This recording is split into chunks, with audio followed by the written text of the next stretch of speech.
boa noite a todos. Sejam todos muito bem-vindos à nossa casa, a Casa do Consolador Prometido. Sejam muito bem-vindos também os nossos irmãos que estão nos acompanhando ao vivo pelo Facebook. Sintam-se todos acolhidos nessa casa de Jesus, nessa casa de oração, na Casa do Consolador Prometido. Também dá uma boa noite para as pessoas que vão nos assistir posteriormente, porque o nosso querido irmão Ney, ele edita essa palestra dessa noite e coloca no nosso canal, o canal do Consolador no YouTube, e fica disponível em qualquer momento para as pessoas olharem. Então, já aproveitando para convidar aqueles irmãos que ainda não se inscreveram no nosso canal, que se inscrevam no canal do Consolador Prometido, porque é importante a gente divulgar a doutrina espírita, né? Inclusive, a caridade também é divulgar a doutrina espírita. Então, se puder se inscrever, passar para os amigos, para os colegas, é bastante importante. Então, essa palestra vai ficar gravada lá no nosso YouTube e no nosso Facebook. Então, sintam-se todos muito bem acolhidos nessa casa. Para iniciarmos o trabalho de hoje, eu gostaria de ler uma mensagem do livro Senhor e Mestre, de Carlos Bacelli, pelo irmão José. A caridade. A caridade genuína é um pacto que fazes com o amor. Religião alguma necessita intermediá-lo. Ninguém carece de exortar-te a essa prática. Agirá sem motivação de recompensa. Buscará ocultar-te no anonimato. Nenhum obstáculo será capaz de embaraçar-te. Entre ti e o próximo, apenas a tua consciência. Com essa mensagem, então, com essa bela mensagem, eu convido os irmãos para elevar o pensamento a Deus, nosso Pai, de infinito amor e bondade, de infinita justiça, ao nosso querido Mestre amado Jesus, o nosso modelo, o nosso guia, o governador do nosso orbe, do nosso planeta, o nosso irmão mais velho, a espiritualidade amiga, os mentores da nossa casa, que com certeza se encontram conosco essa noite. E vamos agradecer por novamente podermos estar aqui reunidos para ouvirmos a palavra do Cristo, para nos evangelizarmos, para aprendermos. E vamos pedir que possamos fazer isso da melhor maneira possível, dentro do nosso entendimento, dentro da nossa evolução moral e intelectual. Pedimos também que tudo que estamos recebendo aqui essa noite se espalhe para todos os nossos irmãos que sofrem as dores físicas, morais, as dores das perdas, que não são perdas de entes queridos, que eles possam ser reconfortados e receber tudo aquilo que estamos recebendo nessa noite.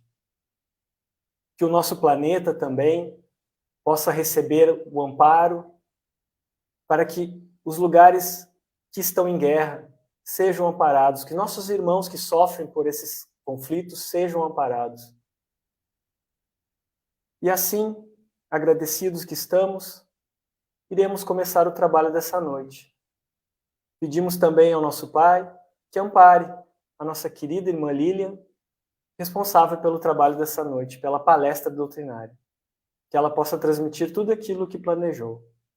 E assim, agradecidos que estamos, iniciamos o trabalho dessa noite. Que assim seja. Então, de imediato, eu já gostaria de passar a palavra para a nossa querida irmã Lilian, que hoje vai nos falar sobre Maria de Nazaré. Então, boa palestra, minha irmã. Contigo. Obrigada. Antes de qualquer coisa, é importante registrar a alegria de estar nessa casa de oração, que diga de passagem que é a primeira vez que eu venho, e sempre veio em minha mente, um dia serei convidada para estar aqui, e hoje aconteceu. Bem como eu espero que todos aqueles que estejam em casa, que também nos recebem com muito carinho, com licença de estar na casa de vocês, e tenho certeza que todos vocês receberão as vibrações salutares dessa reunião em nome de Jesus. É importante falar também, quando nós falarmos sobre Maria, é importante nós ter uma referência que no nosso planeta ainda chamado de prova e expiação, e a doutrina espírita nos coloca as classes de espíritos. Então, não sei se vocês estão lembrados, que a primeira classe de espírito é a classe de espíritos puros, certo? A classe de espíritos puros é quando o espírito tem a autoridade, ele consegue se sobrepor ao material, no caso, o corpo físico também. E existe a segunda classe, que é a classe dos espíritos bons. É aquela em que o espírito ainda se sobrepõe à matéria, mas mesmo assim sente reflexo da matéria em si. E a terceira classe é os espíritos imperfeitos, aqueles em que a matéria ainda se sobrepõe ao espírito. Entende-se que nesta didática nós somos qual classe? Isto. Classes de espíritos imperfeitos. Certo? Que ainda a matéria se sobrepõe ao espírito. Então, nós vamos falar sobre Maria e Jesus. Nós precisamos entender quais são as classes que eles estão representados. Entendendo também que abaixo de Deus, todo aquele espírito está num processo evolutivo. Vocês concordam? Vou repetir. Abaixo de Deus estão todos aqueles que estão no processo evolutivo. Sim ou não? Sim. Logo, Jesus, Maria e todos a sua criação está no processo evolutivo. Certo? Então, dentro dessas classes, também é importante deixar claro que dentro da primeira classe, que é espírito puro, a segunda, que são espíritos bons, e a terceira, que são espíritos imperfeitos, existem intensidades diferentes. Certo? Como assim, Lilia? Como nossa classe é espíritos imperfeitos, nós percebemos dentro da sociedade que existem pessoas que são muito más. Sim?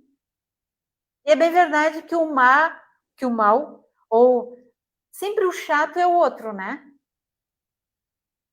Quando a gente vai falar alguma coisa, o chato é o outro. O errado é o outro. Mas nós somos sempre o simpático da história. Sim ou não? Vocês congelaram por quê? Porque é um fato. Eu faço atendimento fraterno até hoje, faz algum tempo que eu faço atendimento fraterno, faz bastante tempo. Até hoje eu nunca recebi alguém que diga, eu sou responsável por isso. Quase sempre alguém é responsável pela sua infelicidade. Ou é o marido, ou é a esposa, ou são os filhos, ou é a sogra. Eu não entendo por que a sogra sempre é a responsável. Ou é o sogro, entre outros tantos. E nunca é a pessoa que está à frente. Então, nós precisamos nos autoavaliarmos. Nós, dentro dessa classe de espíritos imperfeitos, nós entendemos que existem intensidades diferentes. Até aqui fui clara? Sim ou não? E eu gostaria que vocês participassem, porque a gente não pode dormir durante as doutrinárias. São as nossas escolhas, né? Então, dentro dessas nossas escolhas, até hoje eu nunca vi alguém que ame tanto que não dê liberdade. Toda pessoa que ama dá liberdade. Então, Deus, nosso Pai maior, nos deu a liberdade de escolhas. Vocês concordam? Mas Ele ama tanto, mas tanto a gente, que Ele vinculou essa liberdade com a responsabilidade. Que não teria outro jeito de nós amadurecermos se nós não tivéssemos responsabilizado pelas escolhas que nós fizemos. Certo? Até eu fui clara? Então, eu vou me basear a nossa doutrinária desse livro. Maria é mãe de Jesus, certo? Escrito por Chico Xavier, psicografia de Ivone Pereira, organizado por Edilson Carneiro. Então, nós vamos pegar alguns fragmentos, até em função do tempo, o tempo é muito curto para falar sobre Maria. Nós teríamos que ter, no mínimo, de 1 a 2 horas para falar algumas coisas sobre Maria. Então, nós vamos lá visitar Maria. Ela está nos seus aposentos e, de repente, ela recebe uma visita. Adivinha a visita de quem? Do anjo Gabriel. Não no jeito mais coloquial, Gabriel muitas vezes vira Biel, não é? Eu tenho um neto que o nome dele é Gabriel, e eu chamo ele de Bi. Mas Gabriel chega até Maria e saúda Maria assim: Ave Maria, cheia de graça, Senhor é contigo, bendita és tu entre as mulheres. Maria olhou para o Gabriel, achou estranho aquela saudação. Um tanto estranho que ela meio que se desestabiliza. Porque imaginem, muitas vezes nós ouvimos uma história colocando essa história no nosso tempo. E naquele tempo, as mulheres eram diagnosticadas como sem alma. Tá bom para vocês? E também, ela não poderia ter um homem estranho ali nos seus aposentos. No entanto, Gabriel, vendo que Maria turbou-se, que se sentiu um tanto perturbada por aquela saudação e aquela presença, ele diz assim para Maria: Maria, não tema, porque achou-se agraciada de diante de Deus. Em seu ventre conceberá e dará à luz a um filho, e porá o nome dele de Jesus. Ele será grande, será chamado Filho do Altíssimo, e o Senhor, Deus, lhe dará o trono de Davi, seu pai, e reinará eternamente na casa de Jacó, e seu reino não terá fim. Disse Gabriel para Maria. Maria, ao escutar, Maria pergunta ao anjo: como se fará isto se não conheço nenhum varão? Eu brinco dizendo que varão, a princípio, a gente acha que é aquela vara que se coloca a cortina, né? Mas naquela época seria um rapaz, um homem que iria desposá-la. Aí o anjo responde: descerá sobre você o Espírito Santo e a virtude do Altíssimo a cobrirá com sua sombra, pelo que também o santo que você há de nascer será chamado de Filho de Deus. Então, Maria refletiu a respeito disso e responde ao Gabriel, ao anjo Gabriel: eis aqui a serva do Senhor. Cumpra-se em mim segundo a sua palavra. E o anjo retirou-se de sua presença. Vou repetir. Ao ela entender que ela estaria ali recebendo um espírito de escol, um espírito que dentro da nossa concepção hoje é da primeira classe, sendo então um espírito puro. E ela, Maria, entende-se, segundo as obras, que Maria seria um espírito bom. Porque Maria, ela foi escolhida a dedo para ser mãe de Jesus. E não só ela, assim como José e todos aqueles que envolvem Maria e Jesus, foram escolhidos para dar-lhe suporte. No entanto, eu preciso fazer uns alinhamentos, que é Maria sendo a escolhida. E nós precisamos entender que toda mulher, ela também é feita Maria, que dentro do seu ventre são colocados espíritos que precisam da sua força, do seu amparo. Portanto, abaixo de Deus, existe a Maria, ou a mãe, que são co-criadores de Deus, que consegue gerar alguém dentro do seu ventre. E aqui a gente não pode se desfazer da figura paterna. A figura paterna também é por demais importante dentro dessa concepção. E aí eu levo também a questão da importância do homem e da mulher, que na sociedade atual, ou na sociedade aqui no planeta Terra, a grande maioria da figura paterna, ao qual a mulher fique grávida, muitos saem de cena, demonstrando uma certa imaturidade, bem como a mulher que recebe esse filho e deixa-o nascer, também é por demais responsável. E aí, aqui diz assim, o homem, olha a importância do homem e da mulher. O homem é o pensamento, a mulher é o ideal. O homem é a oficina, a mulher é o santuário. O homem realiza, a mulher inspira. Então, eu percebo a importância que todos nós, como espírito imortal, nós temos a experiência de estar animando, eventualmente, um corpo físico feminino e um corpo físico masculino.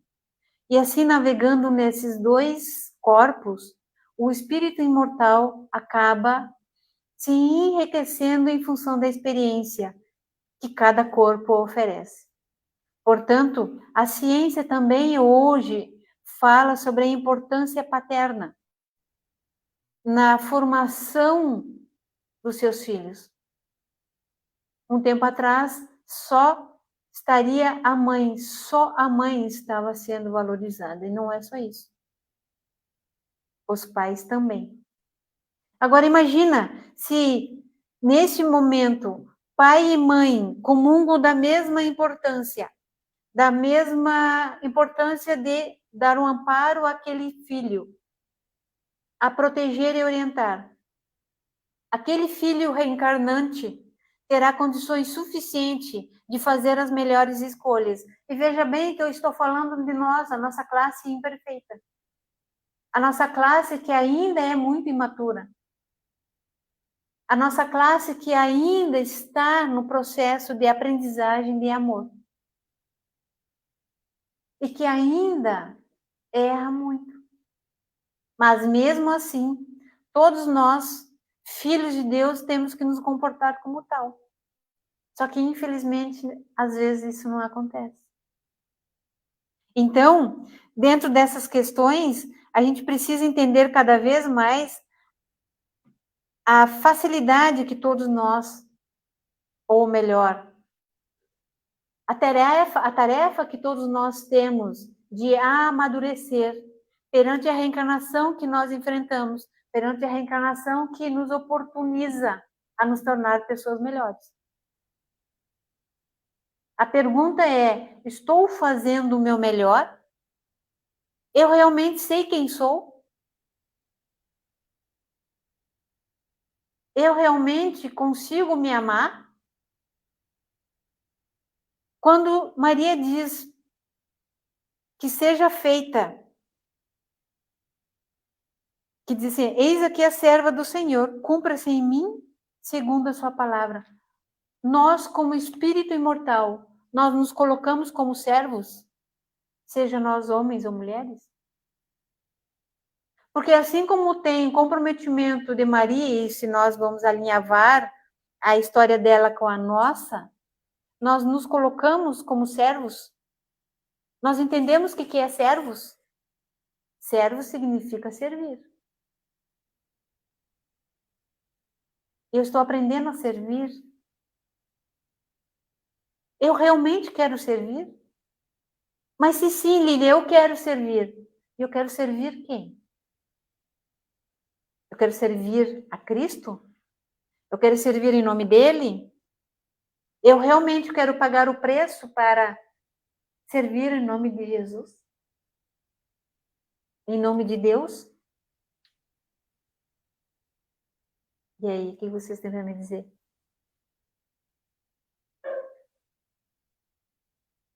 A gente não tem uma tendência, a gente não tem essa tendência de refletir a respeito, não é? Porque o dia vai passando e a gente vai levando a vida conforme o dia a dia. Por mais que nós tenhamos a certeza que somos espíritos imortais, muitas vezes nós não nos comportamos como tal. Ou nos comportamos. Vocês já se questionaram e eu me questiono. O que o Senhor quer de mim? Sabe Paulo de Tarso, lá no deserto, quando ele cai do cavalo? Vocês já ouviram essa história? E aí quando ele cai do cavalo, ele pergunta, que disseram bem assim, ó, ouve-se uma voz Paulo de Tarso estava no deserto, e aí uma voz vem e disse, Paulo, por que me persegue? No caso era Saulo. Saulo, por que me persegues? O cavalo se assusta com aquela voz e literalmente Saulo cai do cavalo.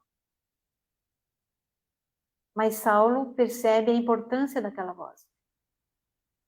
A hierarquia moral daquela voz. E aí Saulo diz, quem és? E ele diz, sou eu, Jesus. E aí ele pergunta para Jesus, o que queres de mim? Nós nos perguntamos isso? Caso sim, quantas vezes nós nos perguntamos? O que é para nós essa reencarnação? O que vocês desejam deixar como um legado da sua reencarnação? E eu não estou falando de material, eu estou falando de legado de exemplos. De exemplos. Porque a caridade mais fácil de ser dita ou ser feita é aquela que eu posso pagar, que é a caridade material. Vocês concordam? Mas uma caridade que a gente tem grande dificuldade é a caridade moral. Eu não sei vocês, mas eu sou muito brava. Vocês também são? Então, tem uns que quase não mexem com a cabeça. Vocês aí de casa também são? É necessário se perguntar. E aí, quando eu estou brava, eu mordo a língua. Essa carne cor-de-rosa que bate entre os dentes, que é capaz de construir e destruir um caminho, o meu e o dos outros. E aí eu preciso entender. Quando Maria diz, aqui está a sua serva, realmente nós queremos ser serva de Deus? Nós queremos realmente pagar o preço? Mas vamos lá. O tempo passa, o relógio não para de se mexer. E aí nós vamos do nascimento de Jesus, tá? Jesus já nasceu, Jesus já está na adolescência e Jesus vai para o Calvário. Lá ele já está com 33 anos. No Calvário, alguém bate a porta. Na casa de Maria. Quem é? João. E aí João diz para ela, prenderam ele. E ela responde, com que acusação? E João responde, ressurreição. De anarquia. E aí Maria coloca o manto na sua cabeça para se preparar para sair. E João tentou de tudo para que Maria não fosse. Ao ponto que Maria disse, olhou nos olhos de João e disse, ele é meu filho. E saiu. Chegando lá, Jesus estava recebendo as chibatadas. E nesse meio tempo, Maria se questiona: se onde estão aquelas pessoas que ele curou? Onde estão aquelas pessoas que ele orientou? Aonde estão aquelas pessoas?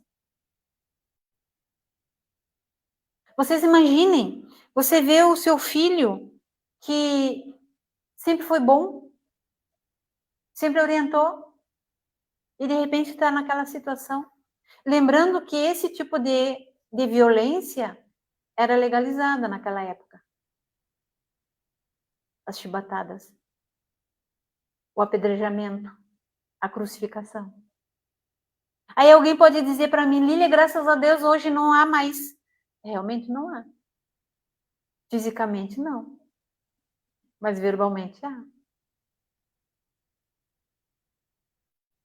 As chibatadas da tal carne cor-de-rosa que bate entre os dentes, que nós chamamos de língua, ela fica lá chibatando dentro da nossa boca e destruindo vidas, destruindo caminhos. E aí esta mãe que se questionava a respeito, mas veja bem, o fato dela questionar não significa que ela esteja revoltada contra Deus. Ela está se questionando. Faz parte do processo, faz parte do nosso entendimento. Faz parte. E aí, me faz pensar também daquelas questões das mães que veem os seus filhos entrarem na criminalidade, veem seus filhos entrar na drogadição, veem seus filhos amados em conflitos. E é aquela dor da impotência que por mais que tu faça, por mais que tu oriente, por mais que tu queira com que o seu filho amado seja amado e tenha sucesso nesta empreitada reencarnatória, você não consegue fazer com que ele entenda qual é o melhor caminho. E assim Maria seguiu ao lado de Jesus na impotência de não poder auxiliar o filho daquela forma, do jeito que ela gostaria. O que me fez lembrar de uma mãe que tem o filho na drogadição, bem como outra que tem o filho na criminalidade, bem como a outra que tem o filho que não sabe para que lado vai. A pergunta é: você fez de todo o possível para auxiliá-lo? Se sim, tu fez de tudo. Então continua amando. Continua amando. Porque assim como Maria, a gente só vai poder acompanhar o processo. Se você fez de tudo. Mas se alguém lá internamente diz: não, eu não fiz de tudo. Eu não fiz tudo o que eu poderia ter feito. Então começa a fazer. Aí alguém poderá dizer: mas Lília, mas o meu filho já morreu. Uma overdose. Ou numa briga. Continua amando. Mas você pode ser aquela mãe, aquele abraço, ou aquele abraço no sentido de um filho que não tem mais mãe. De alguém que precisa de um carinho. Você pode reverter essa situação. Tu pode oferecer essa atenção para alguém que tu não sabe nem o nome e direcionar para esse filho que equivocadamente fez uma escolha. Inclusive o suicídio. Então, com todas essas dores que Maria se coloca nesse processo, e no final, quando Jesus estava na cruz,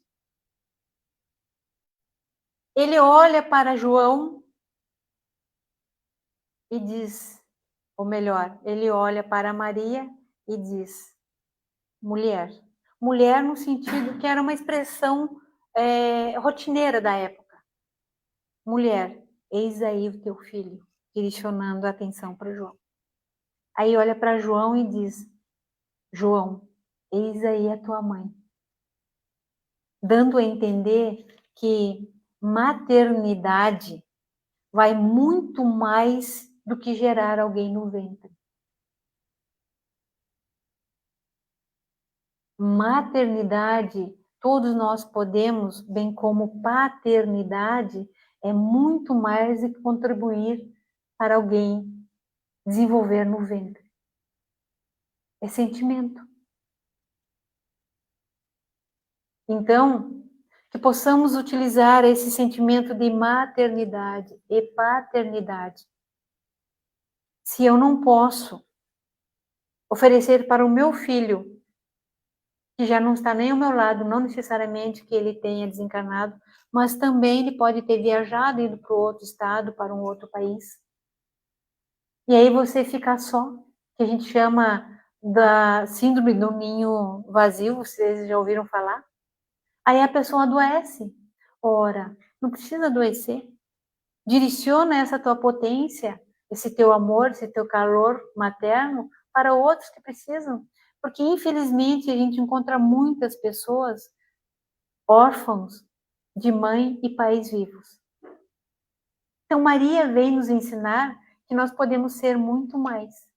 E aí, quando Jesus realmente chega a desencarnar, pois um dos soldados, para ver se ele estava morto mesmo, espeta uma lança aqui no seu coração. Não sei se vocês lembram da história.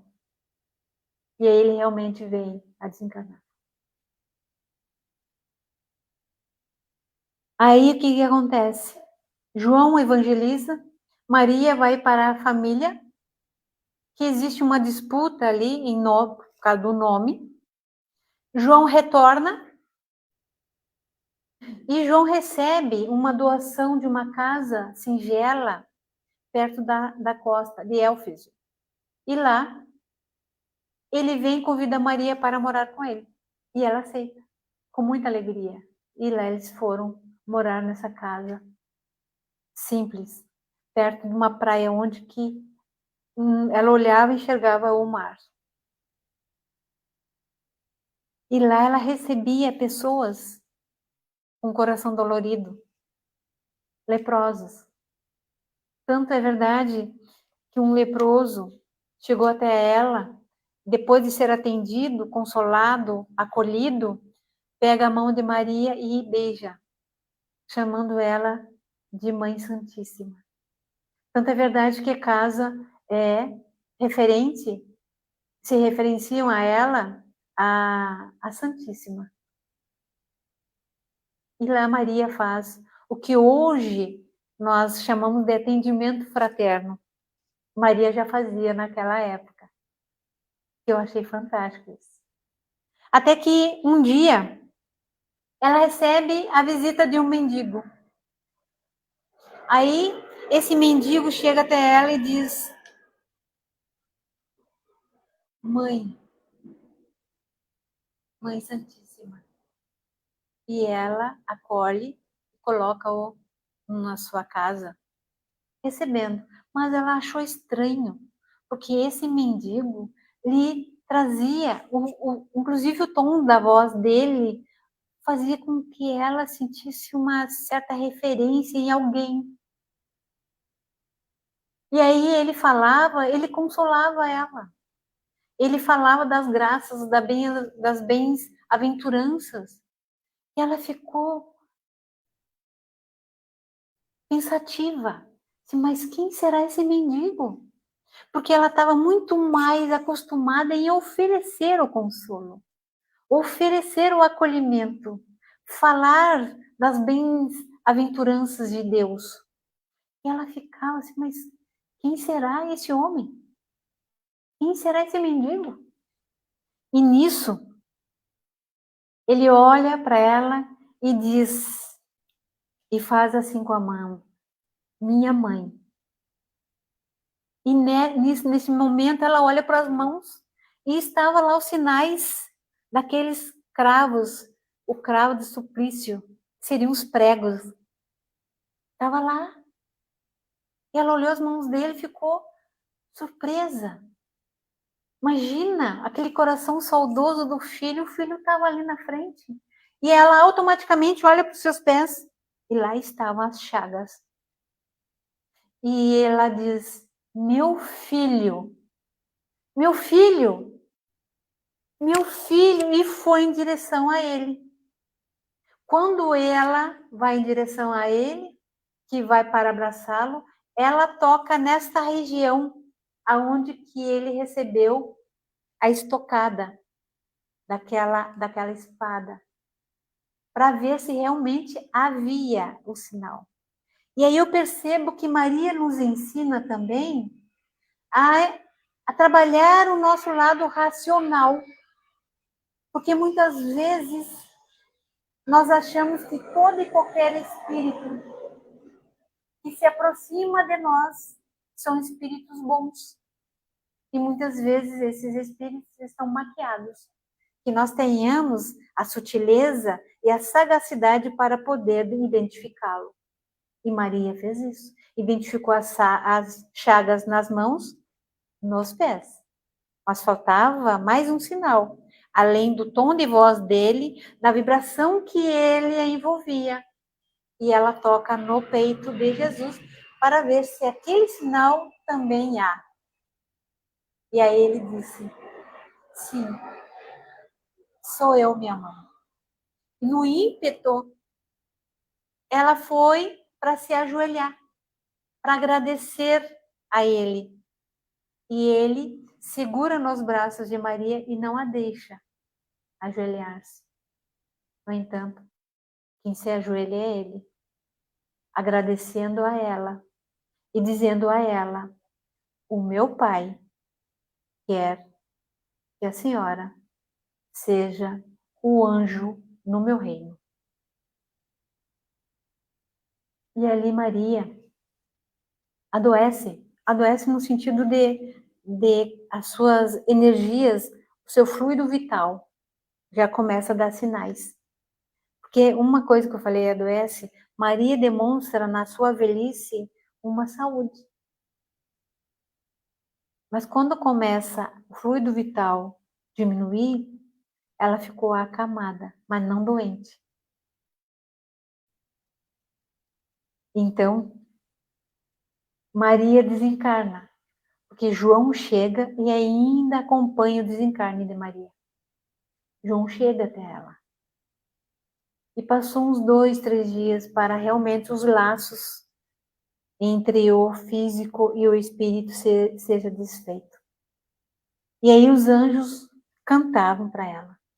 E um perguntou para Maria: Maria, Mãe Santíssima, deseja ir ao encontro de Jesus? Mas Maria já sabia que naquela época, aquele circo dos terrores, vocês lembram? Que as pessoas eram jogadas no circo lá para as feras? Maria sabia disso e pediu para aqueles espíritos de luz levassem ela até esse circo. E lá ela foi. E ela deu acolhimento para cada um, dizendo palavras de bom ânimo, palavras que consolam, que fortalecem o nosso espírito. Me parece muitas vezes quando nós estamos em conflito ou em aflição, parece que a gente está num circo de horrores em função do que a gente sente.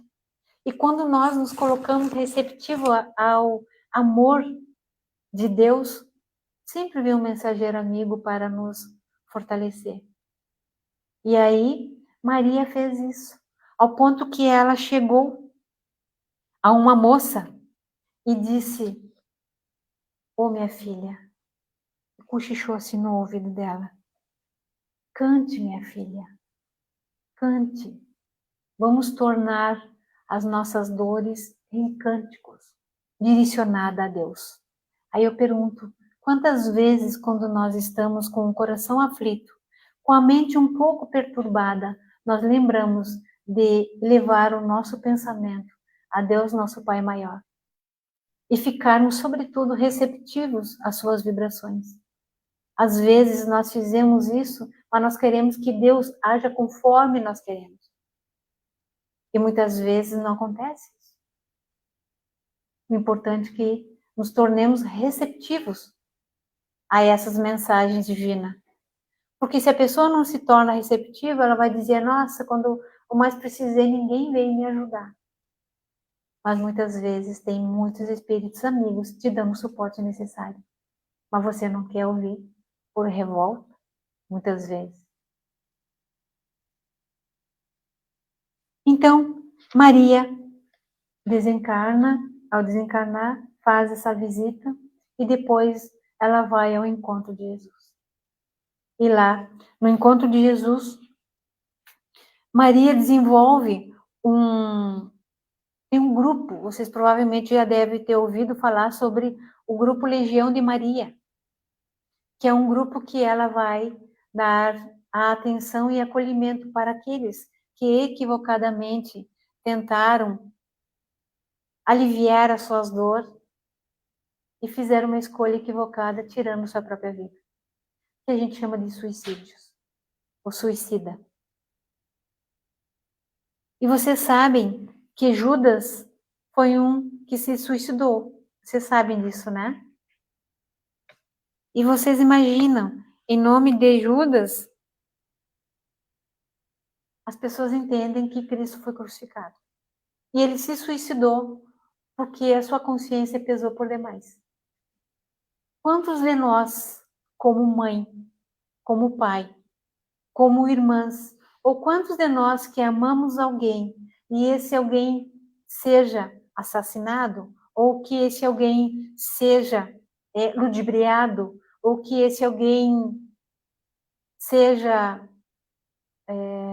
colocado em situações graves, e aí você conhece o seu agressor. Quantos de nós iríamos perdoar? Quantos de nós vamos receber esse agressor como filho da nossa alma? E eu digo filho de nossa alma não necessariamente só vinculando a figura feminina, mas também a figura masculina. Quantos de nós iremos acolher este agressor como espírito doente? Então, Maria vai encontrar Judas. E aí, para nós encerrarmos nosso trabalho dessa noite, eu vou ler esse poema que é Retrato de Mãe. E já vou fazer o encerramento, pode ser? Pode ser. E aí eu já aproveito e vou fazer o encerramento, tá bom? Diz assim, Retrato de Mãe. Depois de muito tempo, sobre os quadros sombrios do Calvário, Judas, cego, no além, errava solitário. Era triste a paisagem. O céu era nevoento, cansado do remorso e sofrimento. Sentara-se a chorar. Nisso, nobre mulher de planos superiores, nimbadas de celestes esplendores, que ele não conseguia divisar. Chega e afaga a cabeça do infeliz. Em seguida, num tom de carinho profundo, quase que em oração, ela lhe diz: Meu filho, por que choras? Acaso não sabeis?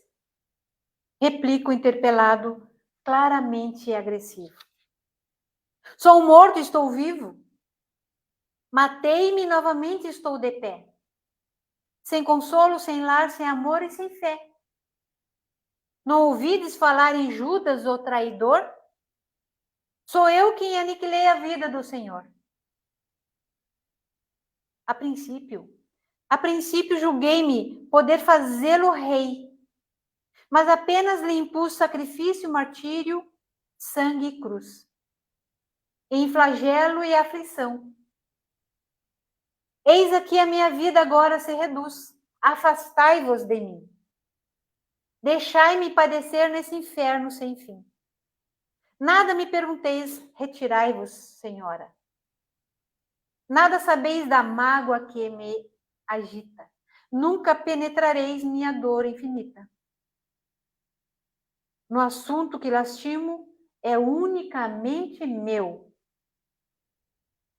No entanto, a dama calmamente respondeu: meu filho, sei que sofres, sei que lutas, sei a dor que te causa o remorso que escutas.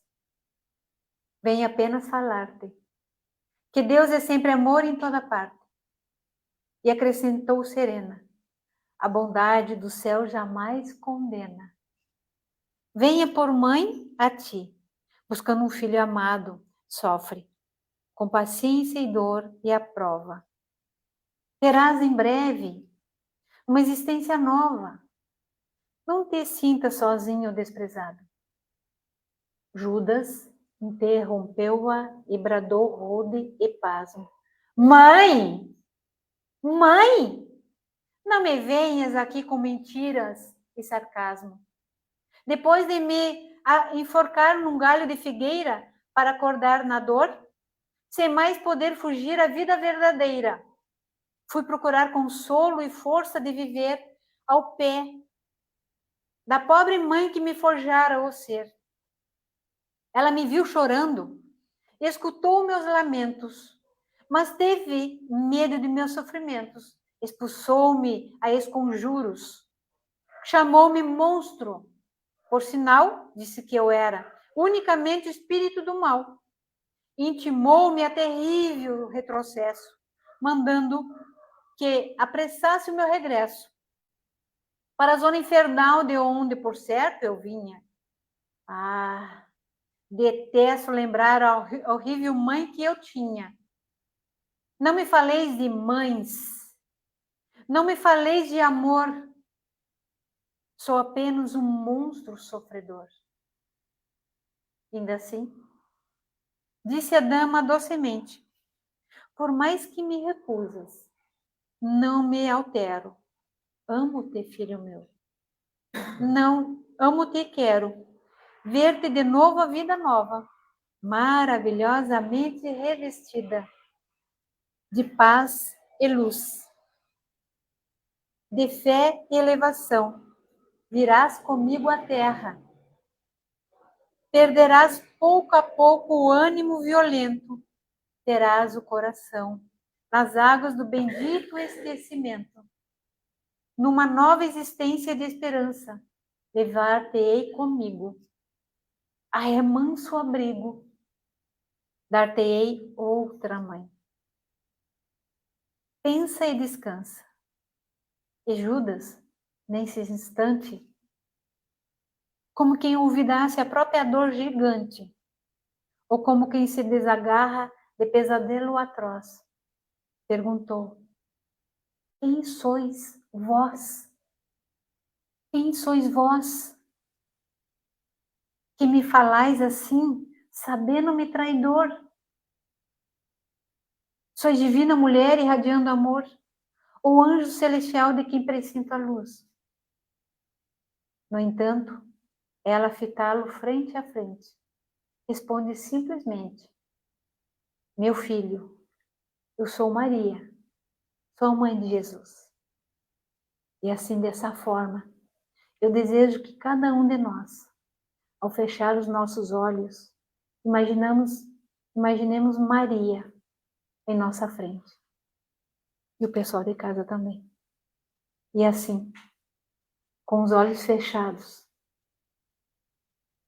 rogamos a Ti, Maria, Mãe de todos nós, Mãe Santíssima, que a nossa mente e o coração possam fortalecer com essas vibrações amorosas, acolhedoras, que nos fortalece. Assim como Judas, nós também traímos a lei de amor. Assim como Judas, também nos sentimos sofredores. Assim como Judas, também sentimos como se estivéssemos em pesadelos atrozes. No entanto, aqui, em Teu nome, Mãe Santíssima, nos colocamos para sermos servos do Senhor, assim como Tu foste e és até hoje. Te agradecemos imensamente, Jesus, querido irmão, amigo e mestre, pelo exemplo que tu nos deste, o caminho a ser seguido. Que todos nós possamos retornar aos nossos lares em segurança e nos nossos lares sermos realmente a mensagem viva do amor, da paz, do acolhimento, da força, da fé e tudo aquilo que nos torne pessoas luminosas. Somos imensamente gratas pela bênção do lar, pela bênção da família, pela bênção de estarmos neste momento num corpo físico, podendo assim dessa forma, com ação e vivência no teu amor, Senhor, prosseguir executando o amor que todos nós queremos.